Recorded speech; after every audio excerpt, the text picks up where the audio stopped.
I spent nights taking care of a billionaire former Fleet Admiral. When the will was read, his fortune was given to a long-lost nephew. I was already walking out the door when the lawyer stared at me and whispered, "Sir, who was your biological father? I'm glad to have you here. Follow my story until the end and comment the city you're watching from, so I can see how far my story has reached. I'm Clifford, 66 years old, retired Navy SEAL, and I've been alone for the past 8 years. The apartment is small. 1 bedroom, a kitchen that barely fits a table, and a living room where the only sound is the hum of the refrigerator. My kids don't call. They haven't in years. The last time I spoke to my son, Marcus, he said I was a robot, that I cared more about discipline than about him. My daughter, Rachel, just stopped answering. My youngest, Brian, blocked my number after I missed his college graduation because of a training I was leading. They're right, I guess. I was never there for birthday parties, never helped with homework. When they cried, I told them to toughen up. When they needed a hug, I gave them a lecture about responsibility. The Navy taught me to be strong, to lead, to never show weakness. I thought I was teaching them the same, but all I did was push them away. I woke up that Thursday morning like any other, made my bed with hospital corners, drank black coffee, did 50 push-ups even though my shoulder aches now. Then I headed to the grocery store. I go every Thursday at 9 in the morning. Same time, same route, old habits. I was in the cereal aisle reaching for the same brand I've bought for 30 years when I saw him. At first, I thought my eyes were playing tricks on me. But no, it was him. Admiral Richard Ashford, Fleet Admiral, a living legend. I'd seen his picture in the Naval Academy halls, read about his missions in classified briefings. The man had led operations that changed the course of history. But the man standing in front of me didn't look like a legend. He looked lost. He was holding a can of soup, staring at it like he couldn't remember why he'd picked it up. His hands were shaking. His clothes were clean but wrinkled, like he'd slept in them. And he was alone. I approached carefully. "Sir?" I said. He turned slowly, his eyes unfocused. "Are you Admiral Ashford?" He blinked, looked at me for a long moment. Then something shifted in his expression. Recognition, maybe, or just exhaustion. "Yes," he said quietly. "I am, or I was." I introduced myself, told him I'd served, told him I knew who he was. He nodded, but I could tell he was struggling to follow. I asked if he needed help. He looked down at the soup can in his hands, then back at me. "I don't know what I'm doing here," he said. His voice cracked. "I don't remember how I got here." My chest tightened. I'd seen this before. Men who'd given everything, only to be forgotten. I asked if he had family nearby, someone I could call. He let out a bitter laugh. "Family," he repeated. "They put me in a home, took my car keys, took my freedom. Today I just walked out. No one stopped me. I stood there frozen. This man, this hero, was abandoned, just like me. And in that moment, I saw myself in 20 years, alone, forgotten, wandering grocery store aisles with no one to call. I didn't think, I just acted. "Sir," I said, "let me help you." He looked at me, really looked at me, and I saw something I hadn't seen in years. Gratitude. Real, unguarded gratitude. "Why would you do that?" he asked. "You don't know me." "I do know you," I said. "I know what it's like to be left behind." We stood there in the middle of the grocery store, 2 old soldiers who'd lost everything except the instinct to keep moving forward. And for the first time in years, I didn't feel completely alone. I drove him to my apartment. He didn't ask where we were going. He just sat in the passenger seat, staring out the window. When we got inside, he looked around the bare walls, the single chair, the folding table. "You live here alone?" he asked. I nodded. He sat down heavily, like his legs couldn't hold him anymore. "Me too," he said. "Well, I did, before they took me." I made coffee. We sat across from each other. 2 men who'd spent decades leading others, but couldn't lead ourselves out of loneliness. I asked about his family. He told me his daughter, Patricia, had put him in a nursing home 3 years ago. Said it was for his own good. But really, it was because she wanted control. Control of his money. Control of his decisions. Control of everything. "She has power of attorney," he said, his voice flat. "Sold my medals, my uniforms, everything I'd earned. And when I confronted her, she said I was ungrateful, that I didn't appreciate her sacrifice." I clenched my jaw. I knew that feeling. The feeling of being blamed for someone else's cruelty. "What about you?" he asked. "Why are you alone?" I told him. Told him about my kids, about how I'd prioritized the mission over them, about how I'd been so focused on making them strong that I forgot to make them feel loved. The Admiral listened without interrupting. When I finished, he was quiet for a long moment. Then he said something I'll never forget. "You sound like me. 30 years ago. That night I set up the couch for him, gave him a blanket and a pillow. He thanked me, but there was something in his eyes. something that looked like hope, or maybe just relief. Before he lay down, he turned to me. "Clifford," he said, "I don't know why you're helping me, but thank you." I didn't know how to respond, so I just nodded, turned off the light, and went to my room. But I couldn't sleep. I lay there staring at the ceiling, thinking about the Admiral, thinking about my kids, thinking about how we'd both ended up here, alone, forgotten. Two men who'd given everything to duty, only to realize too late that duty doesn't keep you warm at night. I didn't know it then, but that night changed everything. The next morning I woke up to the smell of coffee. I walked into the kitchen and found the Admiral standing by the stove trying to figure out how to use my old coffee maker. He looked up when he heard me. "Morning," he said. "Thought I'd make myself useful." I smiled. It was the first real smile I'd felt in months. We sat together, drinking bad coffee, and for the first time in years, I didn't feel the weight of silence pressing down on me. The Admiral told me more about his life, about his years in the Navy, about the missions he couldn't talk about the men he'd lost, and about his daughter, Patricia, who he said had always been distant. Even as a child, she never understood him, never cared about his service, only about what he could give her. And when I got older, he said, when I started forgetting things, she saw her chance, put me away, took everything. I felt anger rising in my chest, not just for him, for both of us. We'd given everything to protect people who didn't even care enough to remember us. But sitting there, across from this man I barely knew, I felt something else too. Connection, purpose, maybe even family. I didn't know what would happen next. I didn't know how long the Admiral would stay. But for the first time in 8 years, I wasn't alone. And neither was he. The Admiral stayed. Days turned into weeks. I set up a routine for both of us. Every morning I'd wake him up at 0700. We'd have coffee together. I'd make breakfast, scrambled eggs and toast, nothing fancy. Then I'd help him with his medications. He had 7 different pills and he could never remember which ones to take when. At first I thought it was just old age, but the more time I spent with him, the more I realized it was more than that. He'd forget where he was. He'd call me by names I didn't recognize. Some days, he'd look at me like I was a stranger. Other days, he'd tell me stories from his past with perfect clarity. I took him to the VA hospital for a checkup. The doctor, a young woman who looked too tired for her age, ran some tests. When she came back, her expression was serious. She asked to speak to me privately. The Admiral waited in the exam room, staring at a poster about heart disease. Dr. Martinez looked at her clipboard, then at me. "Mr. Ashford has early-stage dementia," she said. "It's progressing. He needs consistent care, monitoring, and he definitely shouldn't be living alone." I nodded slowly. "What about his family?" She frowned. "According to our records, his daughter has medical power of attorney, but she hasn't brought him in for a checkup in over 2 years." She paused. "Are you a relative?" "No," I said. "Just a friend." She studied me for a moment. "Well, he's lucky to have you. Most people in his situation end up in facilities where no one really cares." She handed me a list of medications and instructions. "Make sure he takes these. And if he gets worse, bring him back immediately." I drove him home in silence. The Admiral stared out the window, watching the world pass by. When we got back to the apartment, he turned to me. "I heard what she said," he said quietly. "I'm losing my mind, aren't I?" I didn't know what to say, so I just told him the truth. "You're not alone. I'll help you." He smiled, but it was sad. "You remind me of someone," he said. "Someone I should have known better." I didn't understand what he meant. Not then. The weeks went by.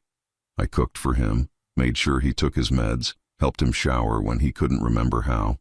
It felt strange at first. I'd spent my whole life being the hard one, the one who didn't do feelings or soft things. But taking care of the Admiral, it was different. It felt right. One afternoon, we were sitting in the living room. The Admiral was looking through an old photo album I'd found in his bag. Pictures of him in uniform, shaking hands with presidents, standing on the deck of aircraft carriers. He traced his finger over one photo, a young version of himself with a woman I didn't recognize. "That's Helen," he said softly. "She was the only woman I ever truly loved." I leaned forward. "What happened to her?" He closed the album slowly. "I was stationed overseas. We had a brief relationship. Then I was deployed. When I came back, she was gone. I never saw her again." His voice cracked. "I looked for her. years later, but I never found her. I married someone else. Had Patricia. But it was never the same. He looked up at me, his eyes wet. I think about her all the time. What could have been, what I lost. I sat back, feeling the weight of his regret. It was the same weight I carried, the weight of lost chances, of people I'd pushed away because I was too proud, too focused, too damn stubborn. We sat in silence for a while. Then the Admiral spoke again, his voice barely a whisper. "Clifford, do you ever think about your kids? Every day," I said. "Every single day." He nodded. "We're the same, you and I. We thought duty was enough. We thought being strong meant being alone." He looked at me with an intensity that cut through the fog of his dementia. But we were wrong. I felt something crack inside me, a wall I'd built over decades. And for the first time since my kids stopped calling, I felt tears sting my eyes. I didn't let them fall. Old habits. But the Admiral saw. He reached over and put his hand on my shoulder. "It's okay to feel, son. It doesn't make you weak." "Son." He called me son.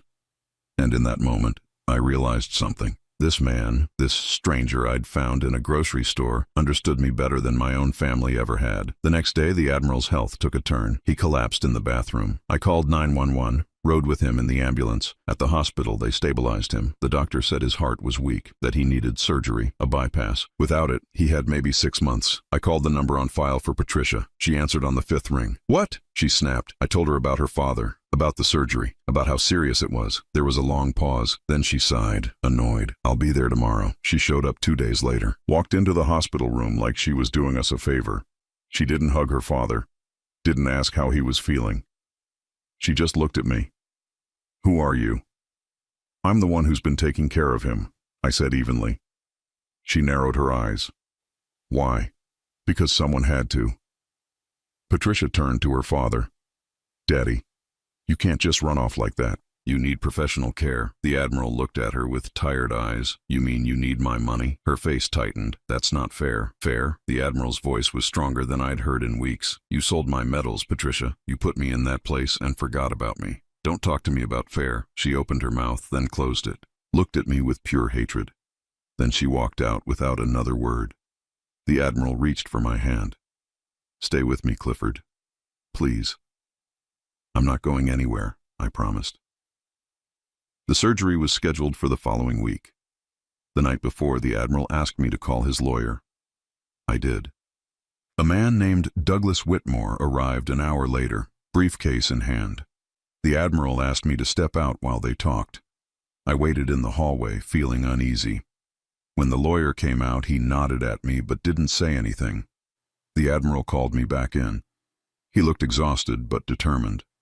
"Clifford, I need you to know something," he said. "You've been more of a son to me in these few months than anyone has been in my entire life." I felt my throat tighten. "Sir, you don't have to." "Yes, I do." He gripped my hand weakly. "Whatever happens tomorrow, I want you to know. You matter. You're not alone, and neither am I." The surgery went well, or so they said. The Admiral woke up briefly, squeezed my hand, then slipped into a coma. The doctors said it was his body shutting down, that it was just a matter of time. I stayed by his bedside every day. Patricia came once, stayed for 10 minutes, left without saying goodbye to him. A week later, Admiral Richard Ashford died. I was holding his hand when he took his last breath, and for the first time since I was a child, I cried. I didn't just lose a friend. I lost the only person who'd made me feel like I mattered, but I didn't know yet.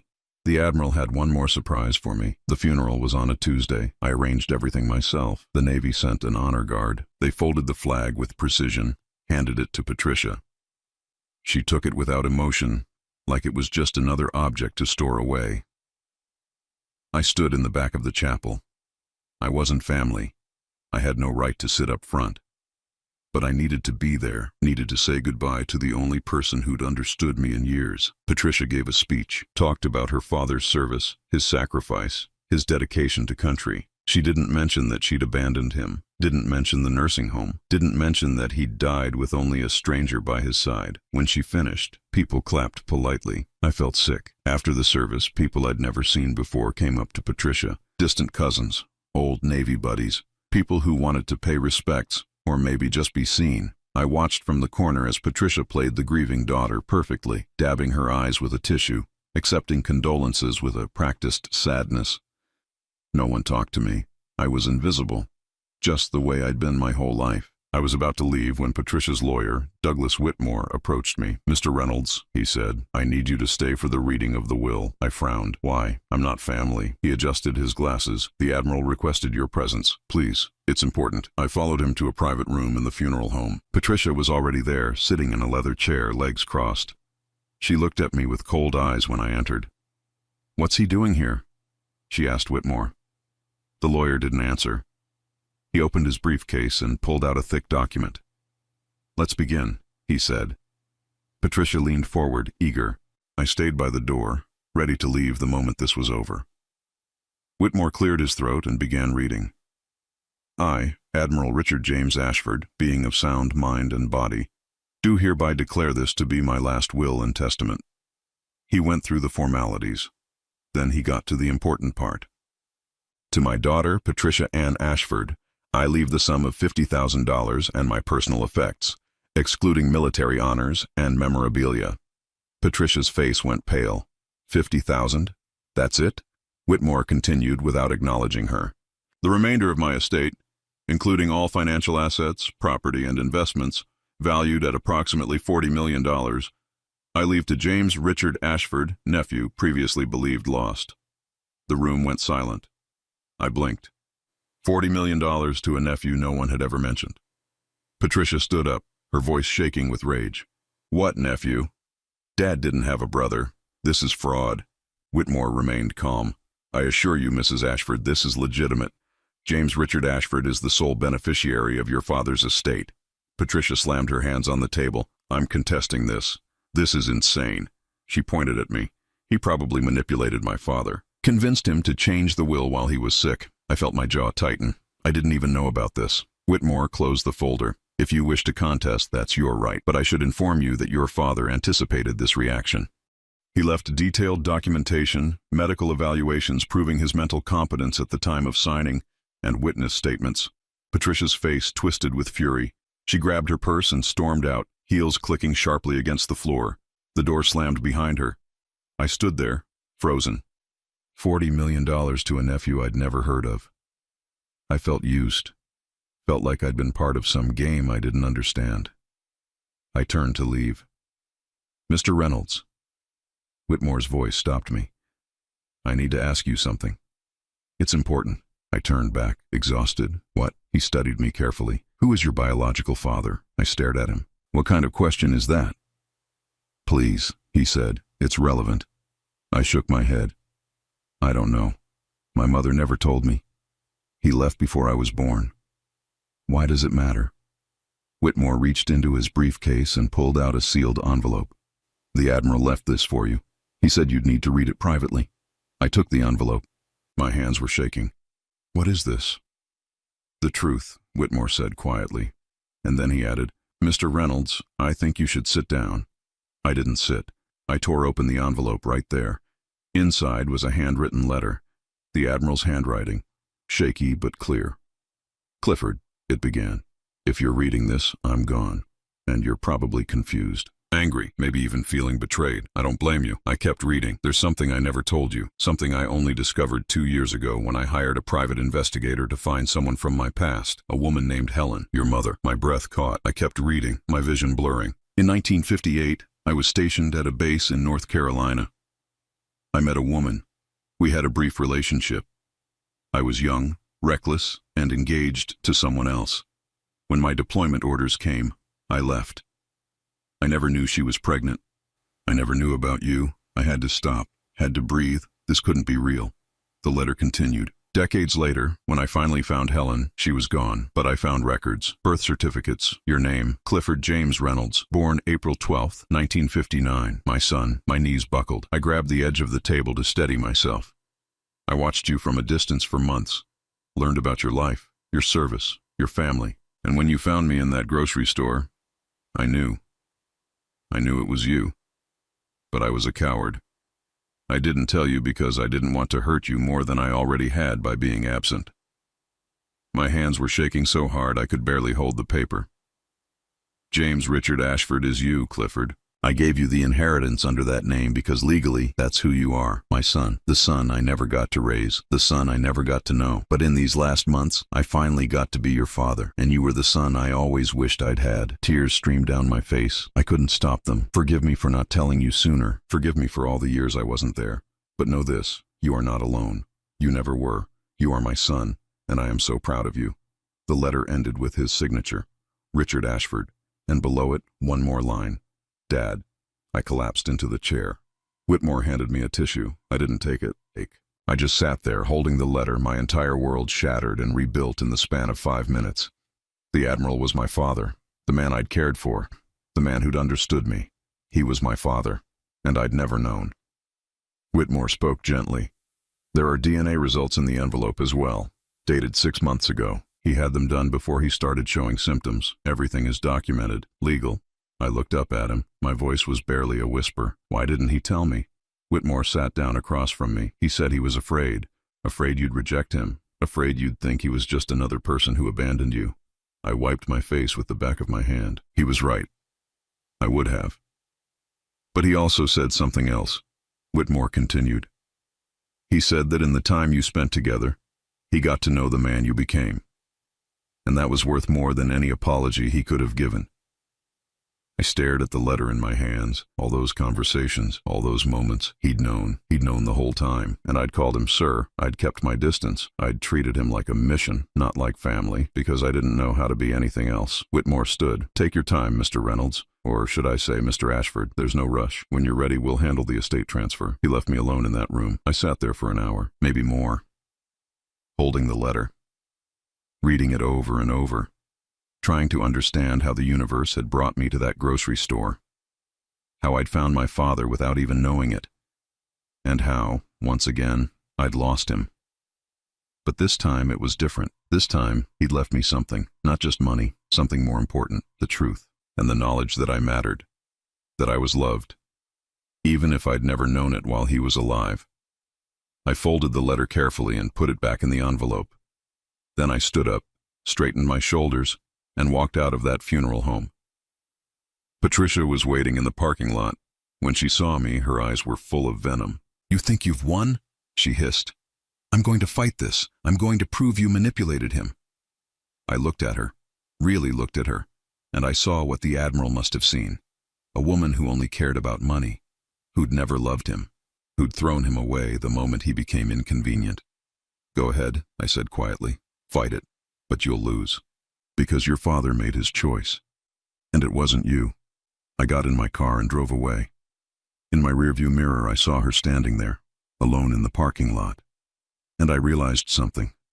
I wasn't angry at her. I just felt sorry for her. She'd had a father her whole life. And she'd wasted it. I'd only had mine for a few months. But I'd loved him. And he'd loved me. And that was more than she'd ever have. I drove for hours.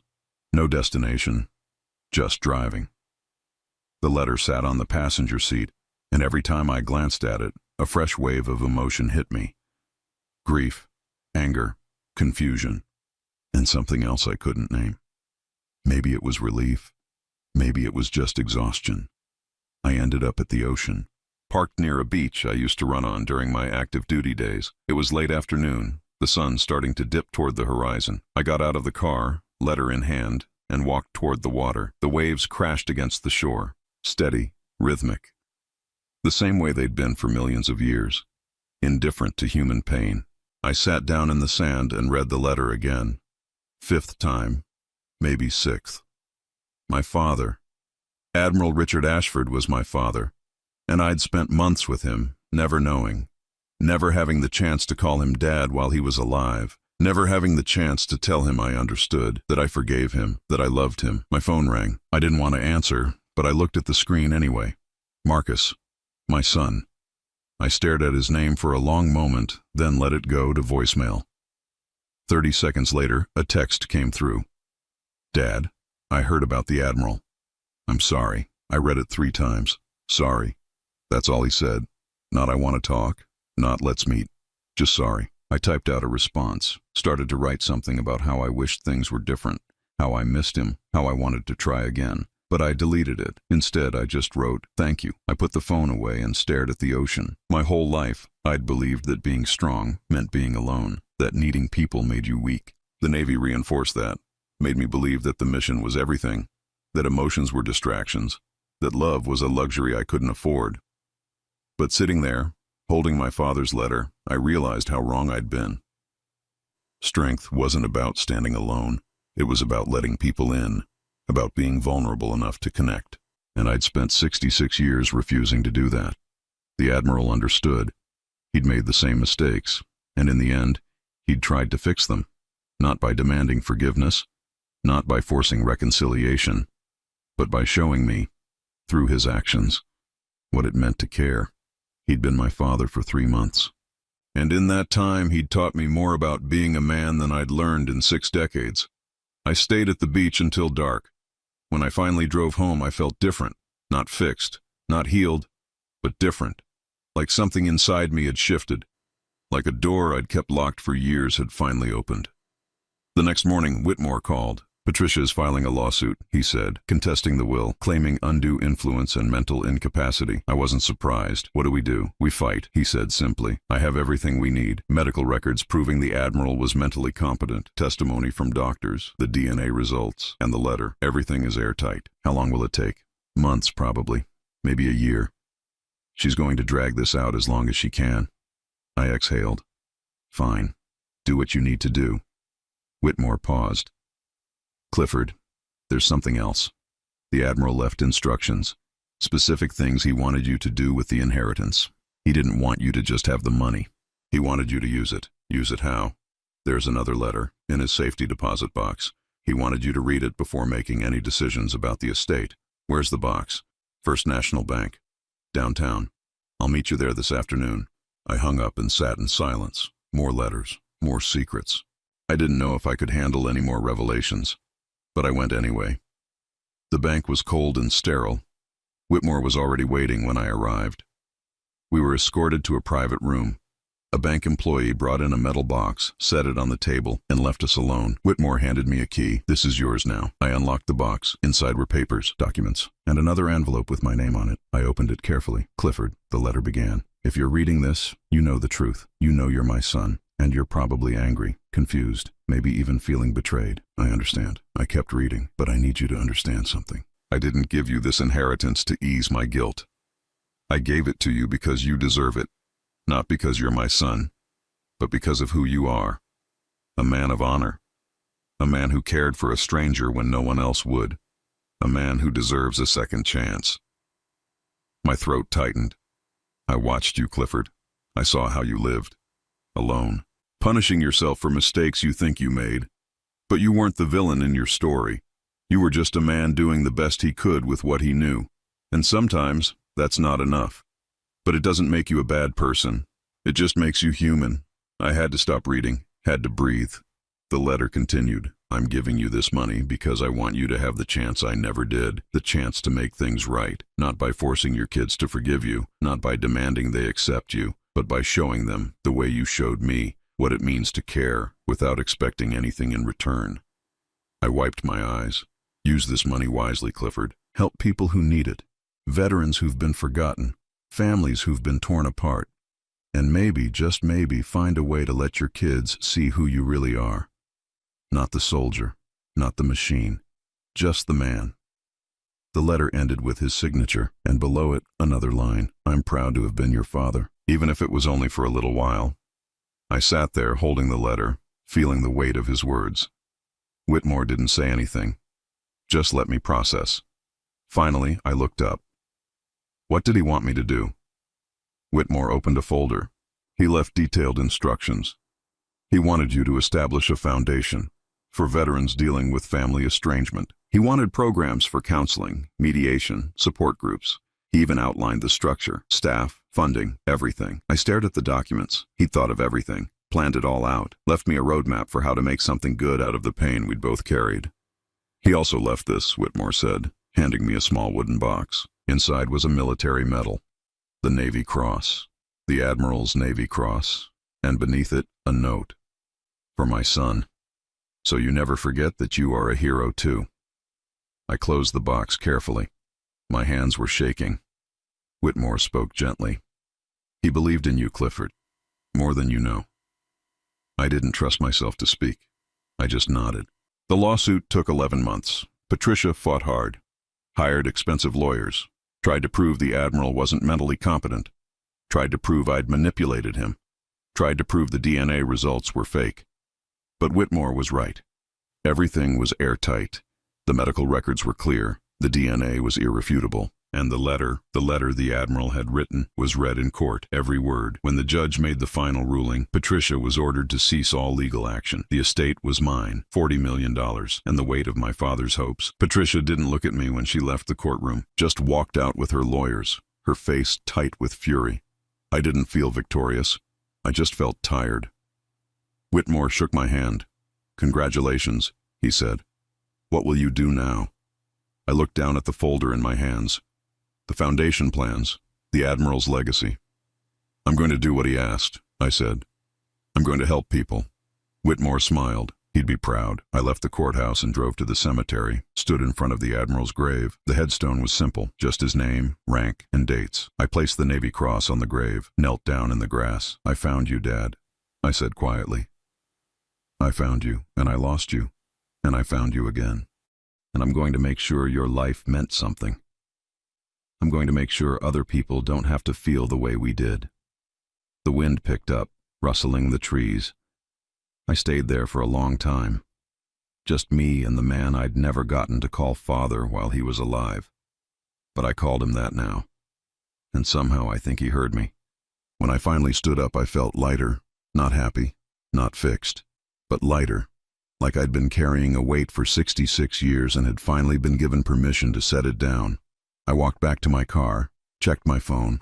There was a message from Rachel, my daughter. "Dad," it said, "can we talk?" I stared at the message. 3 words. 3 simple words that felt like a lifeline. I didn't know if she'd forgive me. Didn't know if we'd ever have a real relationship again. But it was a start. And for the first time in years, that was enough. I typed back, "Yes. Anytime." Then I drove away from the cemetery, the sun setting behind me, and I realized something. The Admiral had given me more than money. He'd given me hope. Hope that it wasn't too late. Hope that maybe, just maybe, I could still fix what I'd broken. And that was the greatest gift anyone had ever given me. I met Rachel at a coffee shop near her apartment. Neutral ground. She'd chosen it, and I understood why. She needed control. Needed to be able to leave if things went wrong. I got there early, ordered black coffee, sat by the window, waited. My hands wouldn't stop shaking. I'd faced enemy combatants in hostile territories without flinching. But the thought of facing my daughter terrified me. She walked in at exactly 3 o'clock, always punctual. She got that from me, I guess. She spotted me immediately, hesitated for just a second, then walked over. She looked older than I remembered. 34 now. Lines around her eyes that hadn't been there before. But she was still my little girl. Still had her mother's eyes. "Hi, Dad," she said. Her voice was careful, guarded. "Hi, Rachel," I said. "Thank you for coming." She sat down across from me, ordered a latte from the waitress. We sat in silence until the drink arrived.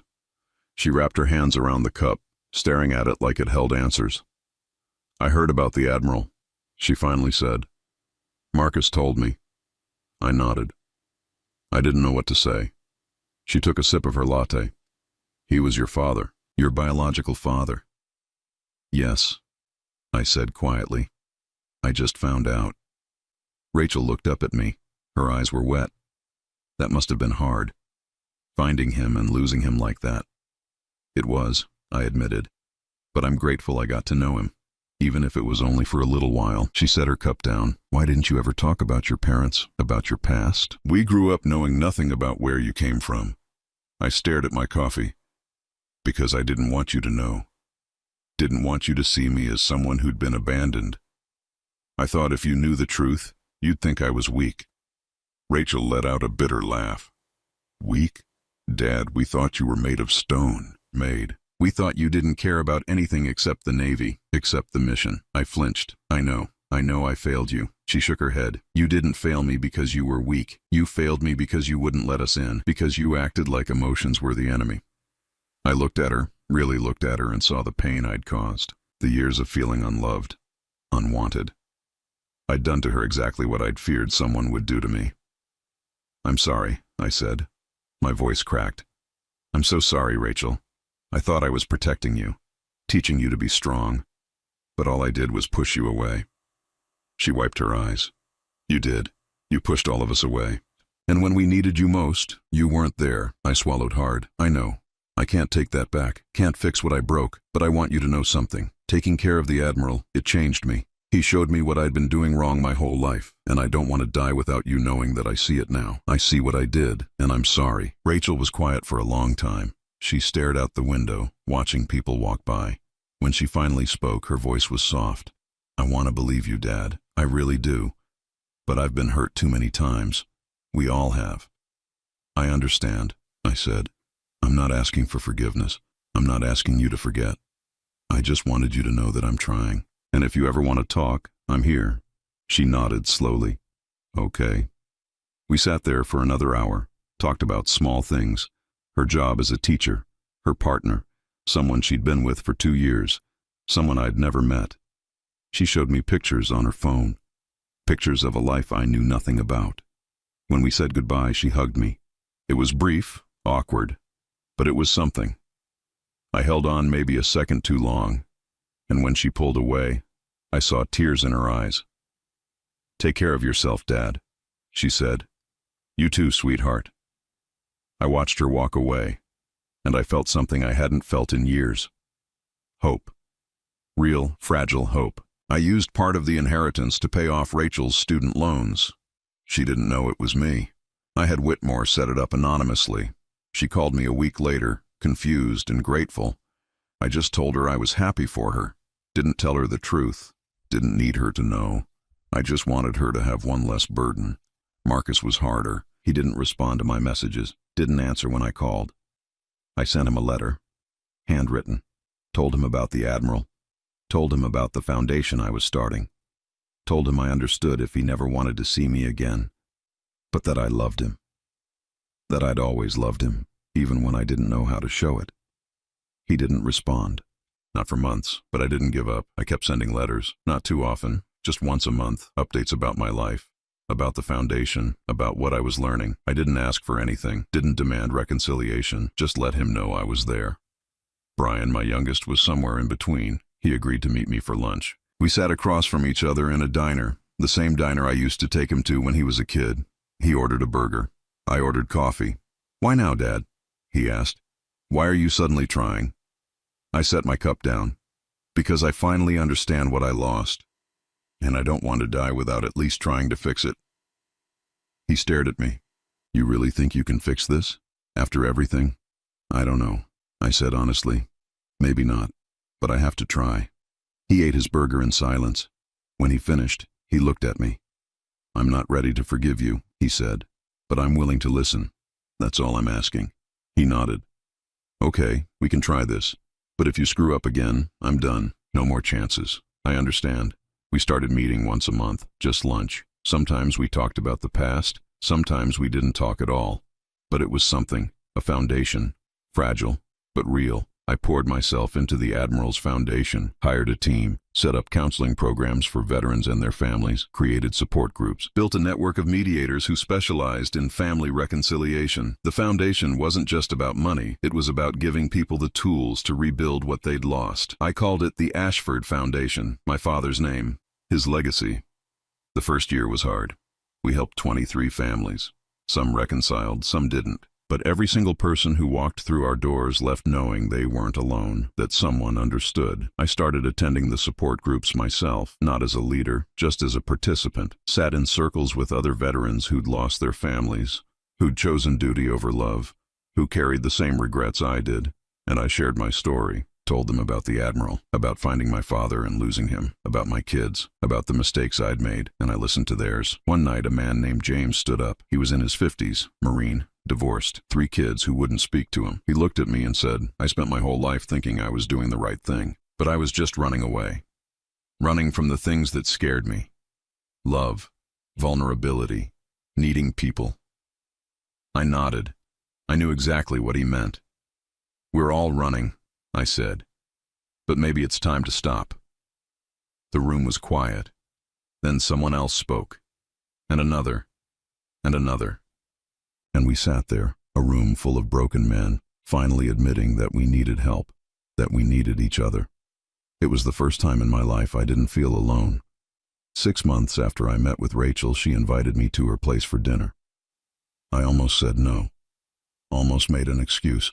But I forced myself to go. Showed up with flowers, the way my mother used to teach me. Rachel opened the door, smiled, and let me in. Her partner, Alex, was in the kitchen cooking. They shook my hand, kind but cautious. We sat down to eat. Pasta, homemade bread, wine. It was simple, but it felt like everything. We talked about small things, work, weather, safe topics. But then Rachel said something that changed the night. "Dad," she said, "I'm glad you came." I looked at her surprised. "You are?" She nodded. "I'm still angry. Still hurt, but I can see you're trying, and that matters." I felt my throat tighten. "Thank you," I said quietly. Alex reached over and squeezed Rachel's hand. "She told me about your foundation," they said. "What you're doing for other families. That's really good work." I looked down at my plate. "I'm just trying to make sure no one else has to feel the way we did." Rachel's eyes were wet. "That's all I ever wanted, Dad. For you to see us, to see me. I do now," I said, "and I'm sorry it took so long." We didn't fix everything that night.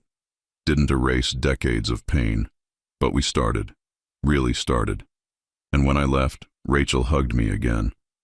This time it lasted longer. And when she pulled away, she said, "Come back next month. We'll do this again." "I will," I promised.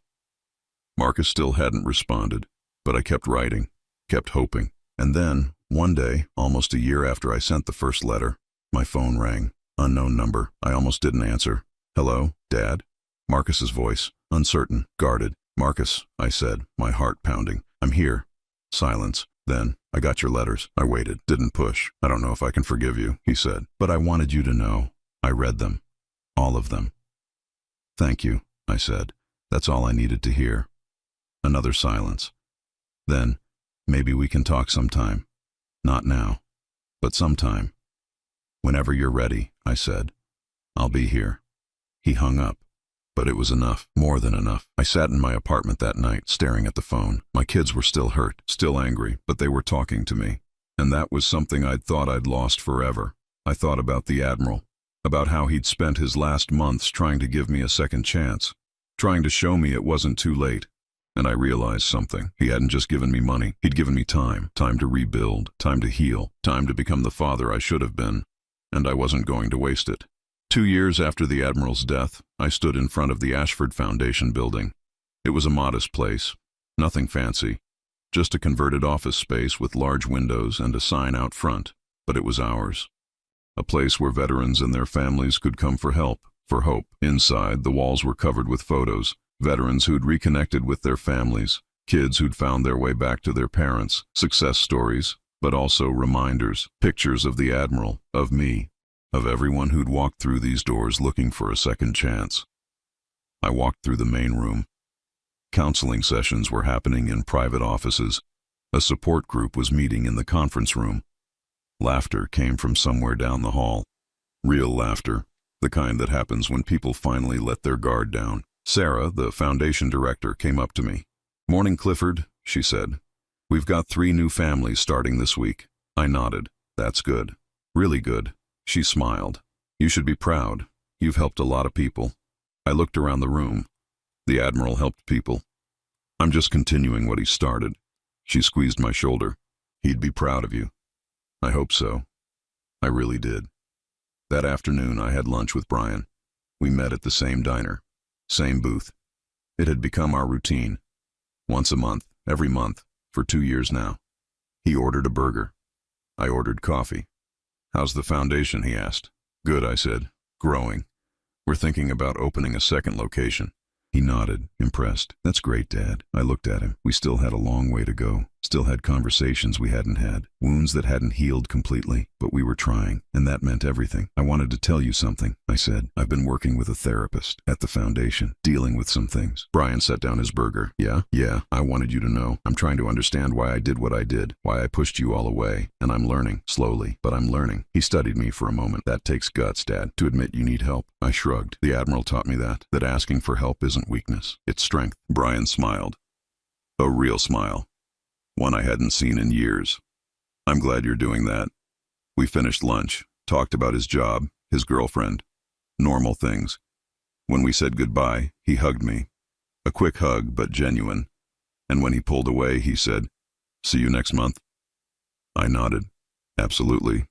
Rachel invited me to her wedding. She and Alex had decided to make it official, small ceremony, just close friends and family. When she called to invite me, I almost dropped the phone. "You want me there?" I asked, my voice shaking. "Of course I do," she said. "You're my dad."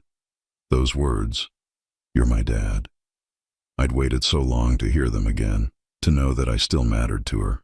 "I'll be there," I said. "Wouldn't miss it." The wedding was beautiful, simple, held in a garden with string lights and flowers everywhere. I sat in the second row, not the front. I hadn't earned that yet, but I was there, and that was enough. When Rachel walked down the aisle, my throat tightened. She was radiant, happy, and when she passed my row, she looked at me, really looked at me, and she smiled.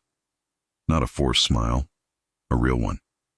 I smiled back, tears streaming down my face. I didn't care who saw. At the reception, Rachel came up to me, asked me to dance. We stood on the dance floor, swaying awkwardly to a slow song. Neither of us said anything for a while. Then she rested her head on my shoulder. "Thank you for being here," she whispered. "Thank you for letting me," I said. She pulled back, looked at me. "I'm still hurt, Dad. It's going to take time." "I know," I said, "and I'll wait, as long as you need." She nodded. "I know you will." When the song ended, she hugged me. A real hug. The kind that says I still love you, even if I don't know how to forgive you yet. And that was more than I'd ever hoped for. Marcus surprised me 6 months later. He showed up at the foundation unannounced. I was in my office going over budgets when Sarah knocked on the door. "Someone's here to see you," she said. I looked up. "Who?" "Your son." My heart stopped. I stood up, walked to the lobby, and there he was. Marcus, 38 now. Looked so much like his mother. He stood there, hands in his pockets, looking uncomfortable. "Hi, Dad," he said. "Hi, Marcus," I managed to say. We stood there for a moment. Then he gestured to the building. "Can I see what you've been doing?" I gave him a tour, showed him the counseling rooms, the support groups, introduced him to some of the staff. He didn't say much, just listened, observed. When we got back to my office, he sat down across from me. "This is really good, Dad," he said. "What you're doing here." "I'm trying," I said. "Trying to help people avoid the mistakes I made." He nodded. "I read all your letters, every single one. I didn't know what to say, so I just waited." "I'm still angry," he said. "Still don't understand why you couldn't have been this person when we were kids." "I don't understand it either," I admitted. "I wish I could go back, do it differently, but I can't. All I can do is try to be better now." He looked at me for a long time. Then he said, "I'm not ready to forgive you, but I'm willing to try, to see if we can build something new. That's all I'm asking," I said, my voice breaking. He stood up, extended his hand. I shook it. And then, unexpectedly, he pulled me into a hug. Brief, awkward, but real. "Take care of yourself, Dad," he said. "You too, son." He left, but he came back, a month later, then 2 months after that. We started slowly. Coffee, phone calls, text messages. It wasn't perfect, wasn't easy, but it was something, and that was more than I'd ever thought I'd have. 3 years after the Admiral's death, I visited his grave. It had become a ritual. Every year on the anniversary, I'd bring flowers, sit on the grass, talk to him like he was still there. I told him about the foundation, about the families we'd helped, about Rachel's wedding, about Marcus showing up, about Brian's monthly lunches. I told him everything. "You gave me a second chance," I said quietly, "and I'm not wasting it. I'm trying to be the man you believed I could be." The wind rustled through the trees. I sat there in silence, feeling the weight of gratitude for a man who'd been a stranger, who'd become my father, who'd taught me, in just a few short months, what it meant to be human. I placed the flowers on his grave, touched the headstone, and then I said something I'd never said while he was alive. "I love you, Dad. Thank you." I stood up, brushed the grass off my pants, and walked back to my car. The sun was setting, casting long shadows across the cemetery. I got in, started the engine, and sat there for a moment, thinking, reflecting. I thought about the man I'd been, The soldier who couldn't show emotion, the father who couldn't show love, the man who'd believed that strength meant standing alone. I'd been wrong about everything, but I wasn't that man anymore. The Admiral had seen something in me, something I couldn't see in myself, and he'd given me the tools to become better. Not perfect, but better. My phone buzzed. A text from Rachel. "Dinner next week? Bring someone if you want." I smiled. Typed back, "I'll be there." Another text came in. This one from Marcus. "Foundation fundraiser next month. I'd like to help, if you want." I stared at the message, tears blurring my vision. "Of course," I typed. That would mean a lot. Brian had sent a message earlier. "Forgot to mention, bringing my girlfriend to lunch next time. Hope that's okay." "More than okay," I'd responded. I put the phone down and looked out at the cemetery, at the rows of headstones, at the lives that had ended, the legacies left behind, and I realized something. I wasn't afraid anymore. Wasn't afraid of dying alone. Wasn't afraid of being forgotten. Because I'd finally done something that mattered. I'd helped people. Really helped them. And I'd started to rebuild the bridges I'd burned.